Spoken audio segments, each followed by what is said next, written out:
ഭരണഘടനയുടെ 3-ാം ഭാഗത്തിലാണ് മൗലിക അവകാശങ്ങൾ ചേർത്തിരിക്കുന്നത്. പ്രധാനമായും 6 മൗലിക അവകാശങ്ങളാണ് ഇന്ത്യൻ ഭരണഘടനയിലുള്ളത്. സമത്വത്തിനുള്ള അവകാശം, സ്വാതന്ത്ര്യത്തിനുള്ള അവകാശം, ചൂഷണത്തിനെതിരായ അവകാശം, മതസ്വാതന്ത്ര്യത്തിനുള്ള അവകാശം, സാംസ്കാരികവും വിദ്യാഭ്യാസപരവുമായിട്ടുള്ള അവകാശങ്ങൾ, ഭരണഘടനാപരമായ പരിഹാരങ്ങൾക്കുള്ള അവകാശം. ഇവയെല്ലാം ഏതെല്ലാം അനുച്ഛേദത്തിലാണെന്ന് നോക്കാം. സമത്വത്തിനുള്ള അവകാശം അനുച്ഛേദം 14 മുതൽ 18 വരെയാണ് ഇത് ചേർത്തിരിക്കുന്നത്.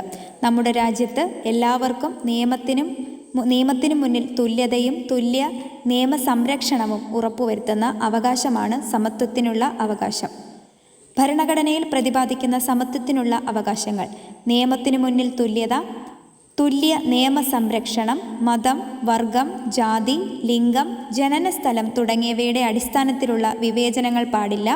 ഹോട്ടലുകൾ, കടകൾ, കിണറുകൾ, കുളങ്ങൾ, സ്നാനഘട്ടങ്ങൾ, പൊതുനിരത്തുകൾ എന്നിവിടങ്ങളിൽ തുല്യ പ്രവേശനം, പൊതുജോലിയിലെ അവസര സമത്വം, തൊട്ടുകൂടായ്മ നിരോധനം, സ്ഥാനപ്പേരുകൾ നിലനിർത്തൽ എന്നിവയാണ് സമത്വത്തിനുള്ള അവകാശത്തിൽ പറയുന്നത്.